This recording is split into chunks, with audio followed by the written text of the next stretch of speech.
تو اس کے برعکس پھر وہ آپ کو کیا کرتے ہیں کہ آپ کی مالی حیثیت کے مطابق دیتے ہیں۔ تو نمبر 1 یہ ہے کہ آپ ہمیشہ ریسیونگ لیں، اس کو کسی طریقے سے بھی لیں۔ شرعی معاملہ ہے، اس کے اندر کسی کو کوئی ہچکچاہٹ نہیں ہونی چاہیے، کوئی شرم والی بات نہیں ہے۔ اس کے اندر لڑکی کو جو چیزیں دی جا رہی ہیں اس کی ریسیونگ ایک لینی چاہیے۔ نمبر 2 جو پوائنٹ اس کے اندر ہے وہ یہ ہے کہ جی جو گفٹ جو ہیں وہ دیے جاتے ہیں لڑکی کو اپنے والدین کی طرف سے بھی اور لڑکے والوں کی طرف سے بھی، چاہے وہ لڑکا دے یا پھر اس کے والدین دے، تو وہ گفٹ آپ کو بتاتا چلوں کہ وہ لڑکی کی جو ہے وہ آنرشپ ہوتے ہیں، وہ اس کی ہی آنرشپ میں رہتے ہیں، اس کی ملکیت ہوتے ہیں، ان کو جھگڑے کی صورت کے اندر بھی واپس ڈیمانڈ نہیں کیا جا سکتا۔ اکثر لوگ یہ کرتے ہیں کہ جی ہم نے جو آپ کو سونا دیا تھا آپ ہمارا واپس کر دیں، آپ نے جو دیا تھا وہ آپ کا ہوا۔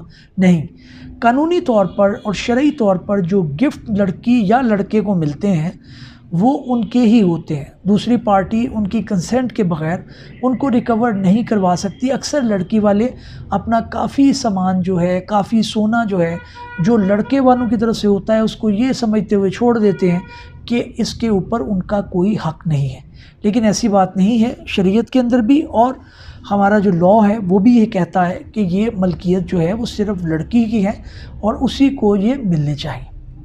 تیسری امپورٹنٹ بات جس کے بارے میں ناظرین بار بار تذکرہ کر رہے تھے اور پوچھ رہے تھے کہ جی ڈاور جو ہے یا حق مہر جسے آپ کہتے ہیں، کیونکہ ڈاوری آرٹیکل الگ چیز ہوتی ہے، وہ سامان جہیز ہے، اور ڈاور یا حق مہر جسے آپ کہتے ہیں وہ ایک الگ چیز ہوتی ہے۔ آپ جب بھی جو نکاح کے وقت جو ہے جو آپ مینشن کریں اس کے اندر ایک خانہ دیا گیا ہے، میں کوشش کروں گا اسکرین کے اوپر بھی آپ کو دکھا سکوں کہ اس کے اندر ایک کالم ہے جس کے اندر آپ تذکرہ کرتے ہیں کہ لڑکی کو کتنا حق مہر ڈیسائیڈ ہوا ہے۔ حق مہر بنیادی طور پر وہ رقم یا کوئی ایسی چیز ہوتی ہے جو کہ لڑکا لڑکی کو شادی کے اور نکاح کے وقت دیتا ہے۔ اب یہ اس کے اندر 2 اقسام ہو سکتی ہیں، جسے آپ ڈیفر یا پھر آپ پرومپٹ کہتے ہیں۔ ڈیفر وہ ہوتا ہے جو بعد ازاں دیا جائے گا، پرومپٹ وہ ہوتا ہے جو آپ ڈیمانڈ پر لے سکتے ہیں۔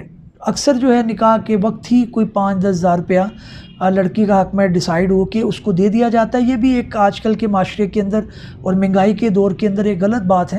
اس کے اندر لڑکی کی جو ہے وہ ایک اچھی رقم اس کو پروٹیکشن کے طور پہ دینی چاہیے اور اس میں قطعاً کوئی شرم محسوس نہیں کرنی چاہیے، کیونکہ یہ لڑکی کا حق ہے اور یہ شریعت کے عین مطابق ہے۔ لوگ اکثر کہتے ہیں جی شرعی حق مہر لکھوایا گیا۔ بھائی شرعی حق مہر جو ہے وہ اس سے کوئی آپ کی پابندی نہیں ہے کہ آپ نے بھی اتنا لکھوانا ہے۔ جو پڑھے لکھے ہیں یا جو سمجھتے ہیں چیز کو، وہ لڑکی کا حق سمجھتے ہوئے اسے ایک بھاری رقم لکھواتے ہیں تاکہ ایک ریلیشن کے اندر ایک پختگی بھی آ سکے، اور یہ نہیں کہ لڑکا شادی کی، نکاح کیا اور تھوڑے دنوں کے بعد لڑکی کو چھوڑ دے، اس کے اوپر کوئی مالی جو ہے وہ برڈن ضرور ہونا چاہیے۔ تو 2 اس کی اقسام ہیں، پرومپٹ اور ڈیفر۔ پرومپٹ وہ ہے کہ جو فوری طلب کرنے پر اندل طلب جسے کہتے ہیں، کہ فوری جب لڑکی طلب کرے تو اس کو ادا کرنا لڑکے کی ذمہ داری میں آتا ہے، وہ شرعی طور پر بھی اور قانونی طور پر۔ اور جو ڈیفرڈ ہے وہ بنیادی طور پر جب رشتہ ٹوٹ جائے خدا نہ خواستہ، طلاق کی صورت میں، خلا کی صورت میں، یا پھر یہ کہ لڑکے کی خدا نہ خواستہ ڈیتھ ہو جائے تب بھی۔ اگر خدا نہ خواستہ لڑکے کی ڈیتھ ہو جائے تو اس کی پراپرٹی کے اندر سے جو سب سے پہلے چیز ادا کی جائے گی وہ حق مہر کی رقم ہوگی۔ اس کا اتنا زیادہ شریعت کے اندر بھی اور قانون کے اندر بھی بتایا گیا ہے۔ تو یہ ایک چیز ہے۔ اگر خدا نہ خواستہ کوئی ایسی چیز ہے کہ وہ عورت بھی فوت ہو گئی ہے اور مرد بھی فوت ہو گیا، تو ان کے بچے جو ہیں وہ مرد کی پراپرٹی سے کلیم کر سکتے ہیں۔ تو اتنا زیادہ اس کو ایک ڈیٹ کے طور پر، ایک قرض کے طور پر سمجھا جاتا ہے قانون کی نظر میں۔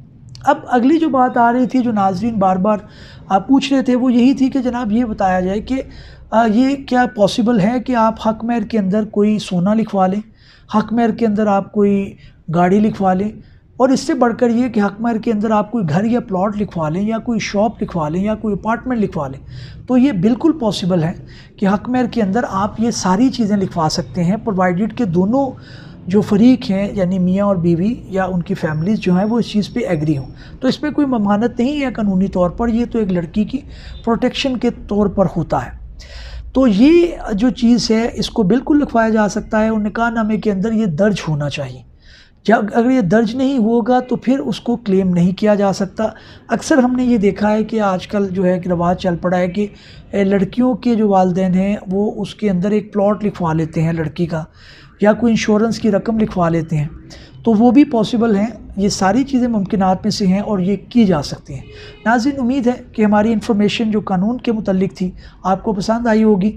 اگر آپ کو کوئی سوال ہے تو کوئی مسئلہ نہیں، آپ کمنٹ باکس کے اندر اپنا وہ سوال لکھ سکتے ہیں، ہماری لیگل ٹیم اس کو آنسر کرنے کی اور آپ کو تسلی بخش جواب دینے کی کوشش کرے گی۔ کسی نئے ویلاگ میں کسی نئے قانونی یا آئینی موضوع کے ساتھ آپ کی خدمت میں پھر حاضر ہوں گے۔ تب تک کے لیے اجازت دیجیے۔ اللہ حافظ۔